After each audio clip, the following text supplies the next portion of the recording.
Hello friends, welcome you all. आज हम vision IAS के 5 अगस्त वाले डेली करंट अफेयर्स डिस्कस करेंगे। So let's move to our first article.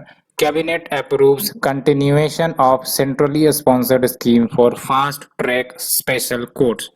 तो बेसिकली ये जो स्कीम है इसे 2 साल के लिए एक्सटेंड की गई है फ्रॉम 1 अप्रैल 2021 टू 31 मार्च 2023, जिसमें आपका 1572.86 करोड़ का आउटले रखा गया है।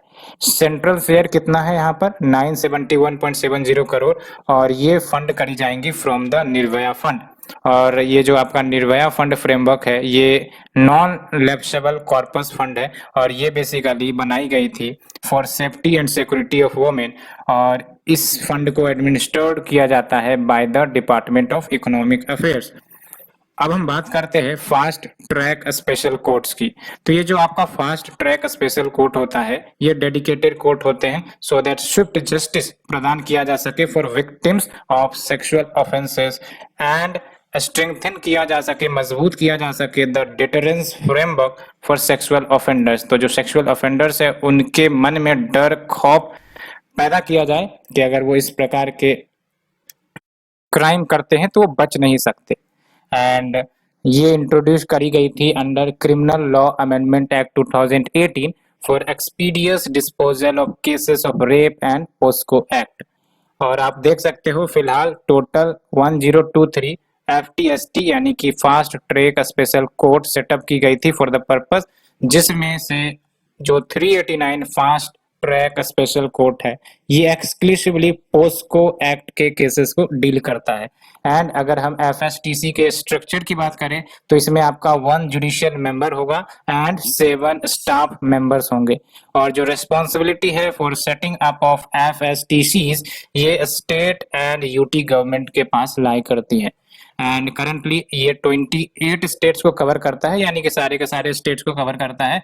And it is proposed to be expended to cover all 31 states जो एलिजिबल हैं टू ज्वाइन द स्कीम। तो आप यहाँ पर पोस्को एक्ट के बेसिक के बारे में जान लो। ये जो पोस्को एक्ट है 2012 में लाई गई थी, और इसके तहत जो चिल्ड्रेन है उनको प्रोटेक्ट करी जाती हैं from the offences of sexual assault, sexual harassment, pornography, and provide for establishment of a special court for trial of such crimes या ऑफेंसेस, है ना। तो अगर ऐसे crimes related to the abuse of children, related to sexual assault, sexual harassment, तो उनके लिए special courts की भी इस्टेब्लिश करने की व्यवस्था करी गई है। एंड इस एक्ट को 2019 में अमेंड भी किया गया था to make provisions for enhancement of punishment for various offences, यानी कि जो पनिशमेंट है उसको और ज्यादा टाइटन किया जाए। दैट्स व्हाई ये अमेंड करी गई थी 2019 में। तो we have discussed article 1। Let's move to the article 2। India and world bank sign deal on second dam rehabilitation and improvement project, that is DRIP 2। याद रखना है ड्रिप प्रोजेक्ट के बारे में, that is your dam rehabilitation and improvement project, ठीक है। और आप देख सकते हो $250 मिलियन प्रोजेक्ट डील, जिसके तहत डैम सेफ्टी एंड रेजिलियंस यानी कि कोई भी डिजास्टर अगर आता है तो डैम मजबूत रहे, डैम सेफ रहे, इसी को कहते हैं रेजिलियंस। तो इसके लिए $250 मिलियन का प्रोजेक्ट डील हुआ है, और ये साइन की गई है between government of India, central water commission, government representatives from 10 participating states and the world bank, ठीक है। और ये जो नेशनल एजेंसी होगी इस प्रोजेक्ट के लिए ये आपका सेंट्रल वाटर कमीशन होगा, याद रखना है, नीति आयोग नहीं होंगी। ऑब्जेक्टिव ऑफ ड्रिप 2 का क्या है तो देख लो, risk based approach to dam asset management इसे इंट्रोड्यूस करी जाएंगी, और ये मदद करेगा to effectively allocate financial resources towards priority dam safety need, यानी कि जो डैम जिनकी कंडीशंस काफ़ी ख़राब हो गई है तो प्रायोरिटी बेसिस पर उनको फाइनेंशियल रिसोर्सेज एलोकेट करी जाएंगी सो दैट उनको समय रहित ठीक किया जाए और डिजास्टर से बचाया जाए।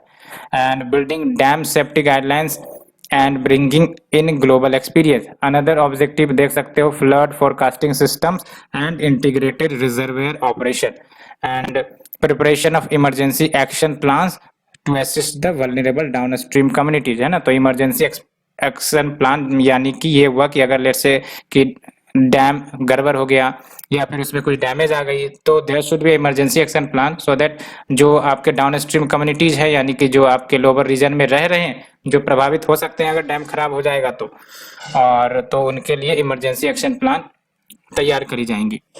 And using supplemental revenue generation schemes जैसे फ्लोटिंग सोलर पैनल्स।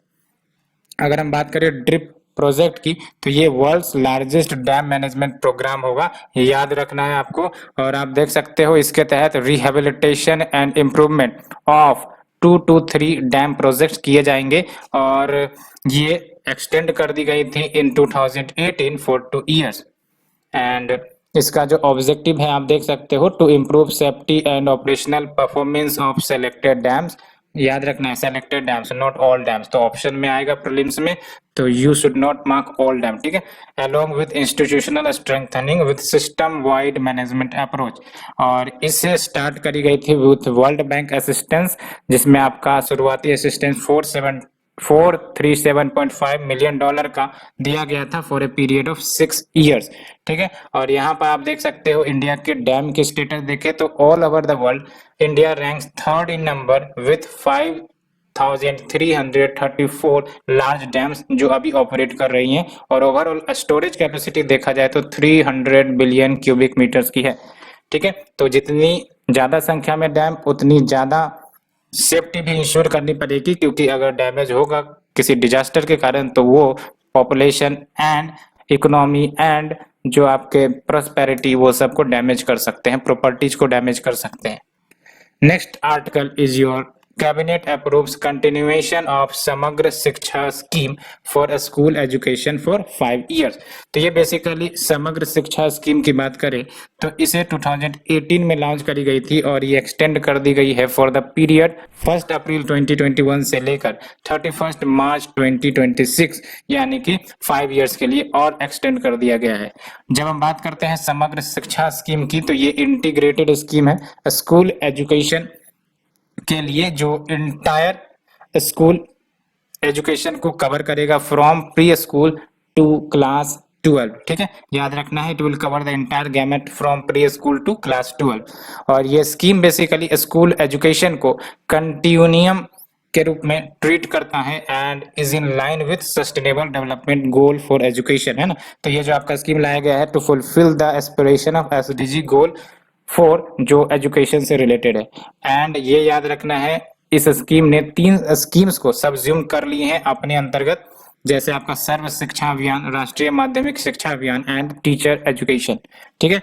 एंड ये स्कीम इंप्लीमेंट करी जा रही है as a centrally sponsored scheme in partnership with state and UT government. And when we say centrally sponsored scheme, यानी कि state भी fund provide करेगा अपनी तरफ से to this scheme, not only the central government.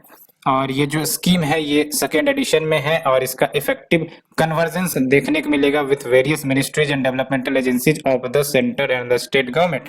कैसे, तो देख सकते हो वोकेशनल एजुकेशन का एक्सपेंशन ये किया जाएगा in convergence with ministry of skill development and entrepreneurship and other ministries जो फंडिंग करेगा स्किल्स के लिए।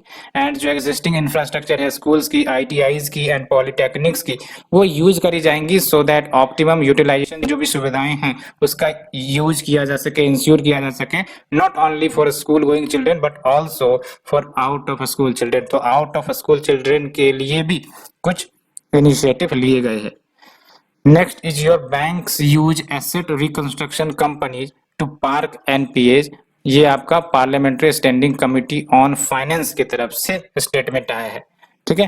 तो देख सकते हो जो पार्लियामेंट्री स्टैंडिंग कमिटी है इन्होंने ऑब्जर्व किया है कि जो बैंक है वो अपने नॉन परफॉर्मिंग एसेट को एसेट रिकंस्ट्रक्शन कंपनीज के पास पार्क कर देते हैं, सो दैट जो बैड डेब्ट्स हैं इनके, दैट इज योर एनपीए, है ना, इस को हाईलाइट ना किया जाए इनके बैलेंस शीट पर, सो दैट ये बैंकों की क्रेडिबिलिटी प्रभावित ना हो।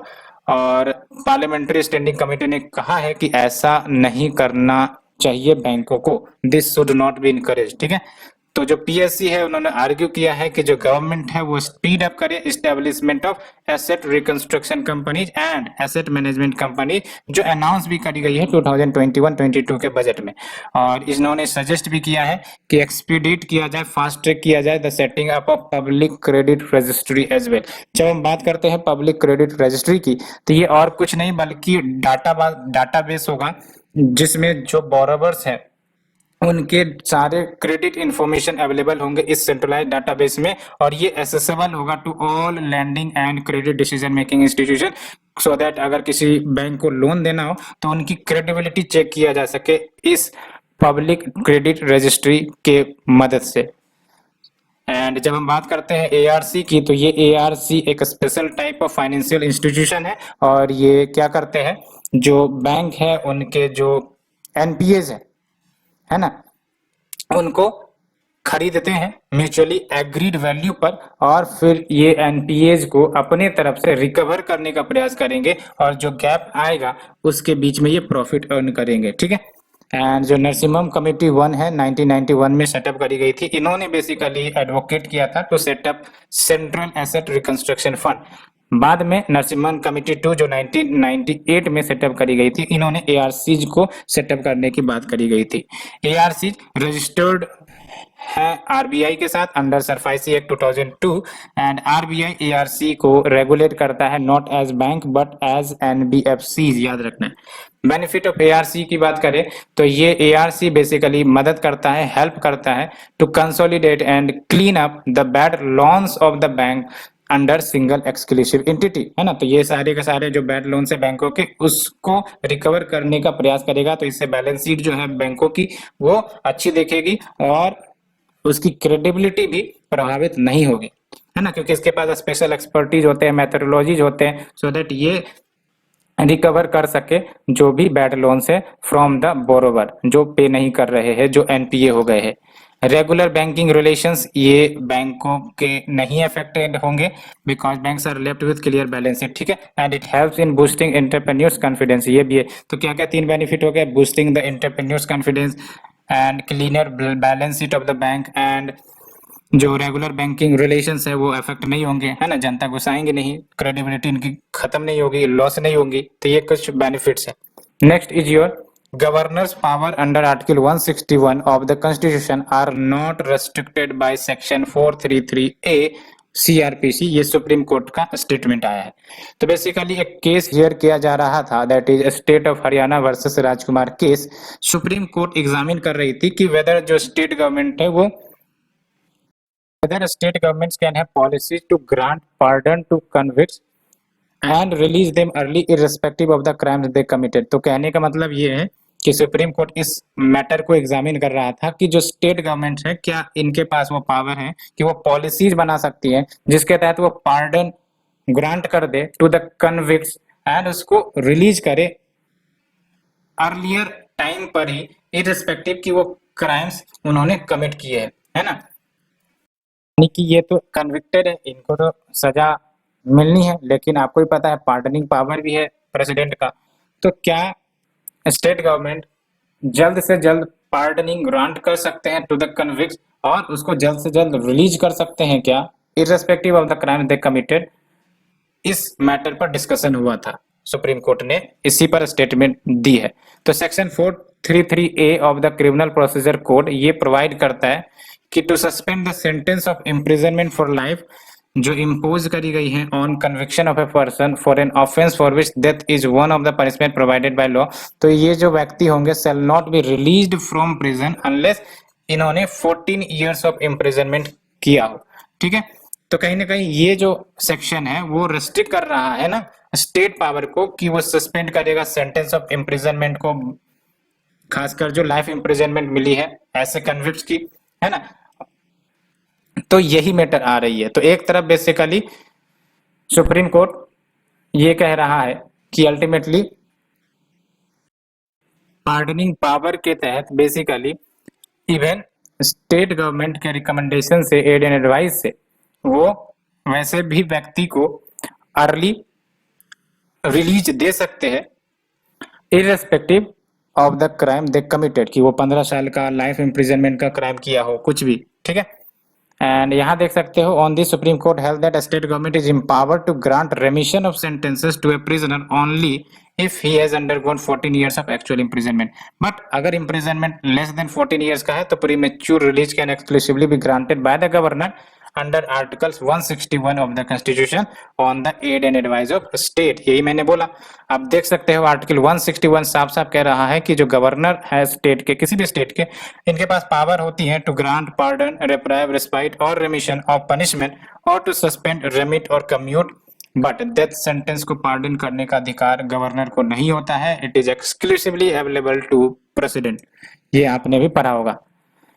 Let's move to the next article. 50% funds allocated for ongoing MP-led project remains unused at the end of fiscal। ये भी काफी बड़ी विडंबना है कि एक रिपोर्ट के मुताबिक जो फंड एलोकेट किए गए थे MP-led प्रोजेक्ट के लिए, ये तो अनयूज्ड रहे। कितने परसेंट? 50% फंड अनयूज्ड रहे हैं अभी जो फिस्कल आपका एंड हो रहा है। और ये basically standing committee on finance, इन्होंने क्वेश्चन करी है मिनिस्ट्री ऑफ फाइनेंस को on the release of fund for member of parliament local area development scheme only 1 week before ending of financial year 2020-21।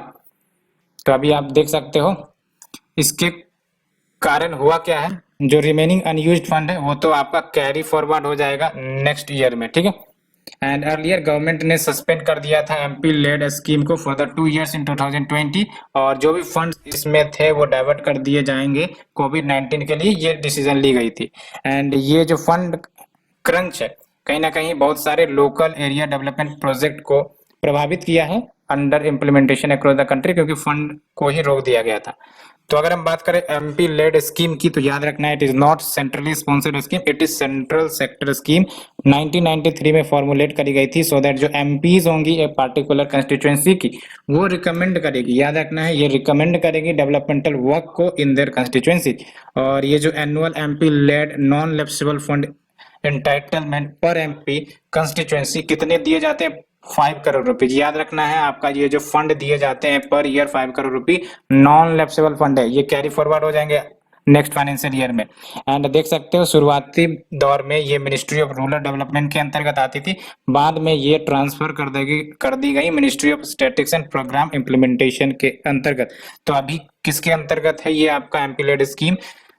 मॉस्पी के अंतर्गत, ministry of statistics and programme implementation, not under the ministry of rural development. और central sector scheme में याद रखना है 1993 में introduce करी गई थी।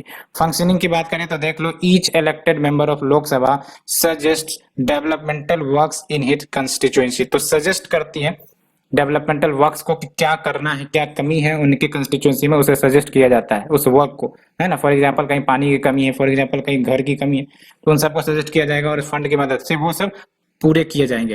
Elected member of Rajya Sabha can recommend works in any district of his state. याद रखना है जो इलेक्टेड मेंबर है राज्यसभा के वो रिकमेंड कर सकती हैं वर्क को in any district of his state. तो जिस भी स्टेट से वो नॉमिनेट हुए हैं, मतलब जिस भी स्टेट से वो इलेक्टेड हुए हैं, उस स्टेट के कंस्टिट्यूएंसी से या उस स्टेट से किसी भी डिस्ट्रिक्ट में वो रिकमेंड कर सकते हैं। Nominated member of both the Rajya Sabha and Lok Sabha ये रिकमेंड कर सकती है एनीवेयर इन द कंट्री। इस पॉइंट को अच्छे से रट लेना। Elected member of Rajya Sabha can recommend works in any district of his state, ठीक है। और nominated member in anywhere in the country, कहीं पर भी, क्योंकि नॉमिनेटेड है ना। शॉर्ट न्यूज की बात करते हैं। National mission on edible oil that is NEMOOP। तो ये रिपोर्ट की गई है कि ये जो आपका NEMOOP ये रिसेंटली अप्रूव करी गई थी कैबिनेट के द्वारा। ये डोमेस्टिक पाम ऑयल प्रोडक्शन को बूस्ट करेंगी और इसके तहत टारगेट भी रखा गया है कि जो डोमेस्टिक पाम ऑयल प्रोडक्शन है उसको बढ़ाया जाएगा from current 3 lakh tonnes to 11 tonnes by 2025-26। और इससे बेनिफिट क्या होगा? तो it will reduce the India's high dependence on import of edible oil. काफी ज्यादा इंपोर्ट करी जाती है एडिबल ऑयल की, आपको पता होना चाहिए। जो इंडिया आप देख सकते हो imported nearly 133.5 lakh tonne of edible oil 2020-21 के पीरियड में। So that domestic requirement meet करी जा सके। और जो शेयर था इंपोर्टेड पाम ऑयल का वो 56% था। आप देख सकते हो जो भी ऑयल इंपोर्ट करी गई बाहर से उसमें पाम ऑयल का शेयर सबसे ज्यादा, दैट इज 56%। ये रट लेना है, ठीक है। और इंडिया इंपोर्ट ज्यादा करता है rather production of the oil, ये भी याद रखना है। Next is your repurchase option for sovereign gold bond. तो basically reserve bank of India ये रिपर्चेज ऑप्शन प्रोवाइड कर रही हैं इन्वेस्टर्स को in the sovereign gold bond for investors जिन्होंने 5 इयर्स कंप्लीट कर लिए है, ठीक है। एंड इनके पास ऑप्शन रहेगा कि वो रिपर्चेज अवेल कर सकते हैं, उसे बेच सकते हैं ऑन द स्टॉक एक्सचेंज, या फिर वो कंटिन्यू कर सकते हैं to hold until its maturity, जो आपका 8 years after the purchase of the bond में हो जाएगा। यानी कि जब हमने बॉन्ड परचेज किया सोवरिन गोल्ड बॉन्ड उसके 8 साल बाद ये आपका मैच्योरिटी में आ जाएगा। तो जब हम बात करते हैं सोवरिन गोल्ड बॉन्ड की तो ये और कुछ नहीं बल्कि गवर्नमेंट सिक्योरिटीज हैं जो डेनोमिनेट करी जाती है ग्राम्स ऑफ गोल्ड में। जैसे करेंसी में आप देखते हो रुपीज में डेनोमिनेट करी जाती है इंडियन करेंसी, उसी प्रकार से ये बॉन्ड होगा जो आपका ग्राम्स ऑफ गोल्ड 5 ग्राम 10 ग्राम इस प्रकार से डेनोमिनेटेड रहेंगे, ठीक है। और जो इन्वेस्टर्स होंगी वो इश्यू प्राइस पे करेंगी कैश में, और जो बॉन्ड है वो रिडीम करी जाएंगी कैश में ही जब ये मैच्योर हो जाएगी तब। और ये जो बॉन्ड है ये इश्यू करी जाती है आरबीआई के द्वारा on behalf of government of India. Next is your highest motorable road in the world. तो जो बीआरओ है यानी कि बॉर्डर रोड ऑर्गेनाइजेशन, इन्होंने रोड कंस्ट्रक्ट किया है कहाँ पर, Umlingla pass at an altitude of 19,300 feet, जिसके बाद उन्होंने जो अपना प्रीवियस रिकॉर्ड, इन्होंने नहीं बेसिकली इससे ऑलरेडी एक प्रीवियस रिकॉर्ड बनाया गया है बोलिविया में 18,953 फीट का रोड ऑलरेडी बोलिविया में है हाइट में, तो उस रिकॉर्ड को ब्रेक डाउन किया है। और आप देख सकते हो it is much above the altitude of Siachen glacier. तो सियाचिन ग्लेशियर की एल्टीट्यूड तो 17,700 फीट ही है, उससे भी ऊपर ये एल्टीट्यूड पर आपका रोड बनाया गया है, that is your motorable. And the Khardungla pass Leh में है, याद रखना है आपको, और ये खुद आपका 17,582 फीट ऊपर है, ठीक है। एंड ये कनेक्ट करेगा important towns in Chumar sector of eastern Ladakh, and ये इनहांस करेगी socio economic condition and promote tourism in Ladakh as well. तो ये आपको याद रखना है। उमलिंगा पास कहाँ पर है आपका, लद्दाख में, ठीक है। खारदुंगला पास कहाँ पर है, लेह में। ये सब प्रीलिम्स के लिए इंपॉर्टेंट है, ठीक है। एंड ये जरूर याद रखना है ये जो रोड बनाई गई है ये आपका मच एबव सियाचिन ग्लेशियर से, साथ ही साथ जो आपका खारदुंगला पास है उससे भी। Next is your indigenous aircraft career Vikrant, ये सी ट्रायल्स ने शुरू। तो देख सकते हो ये जो आपका इंडिजीनियस एयरक्राफ्ट कैरियर विक्रांत है ये डिजाइन करी गई है इंडियन नेवी के डायरेक्टोरेट ऑफ नेवल डिजाइन के द्वारा एट कोचिन शिपयार्ड लिमिटेड, जो कि पब्लिक सेक्टर शिपयार्ड है, मिनिस्ट्री ऑफ शिपिंग के अंतर्गत आती है। और ये मेडन अटेम्प्ट था इंडियन नेवी का एंड कोचिंग शिपयार्ड का to indigenously design and build an aircraft carrier. और आप देख सकते हो with building of indigenous aircraft carrier India ने सेलेक्टेड ग्रुप ऑफ नेशन को ज्वाइन कर लिया है जिनके पास अपना कैपेबिलिटी है to indigenously build state of art aircraft carrier. Next is your quail farming. तो फार्मर्स ऑफ जैपनीज क्वेल्स इन्होंने मदद करी है ओडिशा के कोरापुट डिस्ट्रिक्ट को to offset the effect of कोविड-19 ऑन लाइवलीहुड। तो जो क्वेल की बात करें आप देख सकते हो है ना, क्वेल फार्मिंग। तो क्वेल जो है वो आपका स्मॉल बर्ड है जो फिजेंट फैमिली से बिलोंग करता है, याद रखना आपको। Quail recently seen in news क्या है ऐसे ही पूछ लेगा। स्मॉल बर्ड है, बर्ड वेराइटी है, it belongs to pheasant family and ये फर्स्ट डोमेस्टिकेट करी गई थी जापान में इन 1595। और 2 स्पीसीज ऑफ क्वेल जो इंडिया में मिलते हैं, ब्लैक ब्रेस्टेड क्वेल जो विल्ड में मिलते हैं जंगल में, और दूसरा है ब्राउन कलर्ड जापानीज क्वेल जो ब्रीड करी जाती हैं फॉर मीट, ठीक है।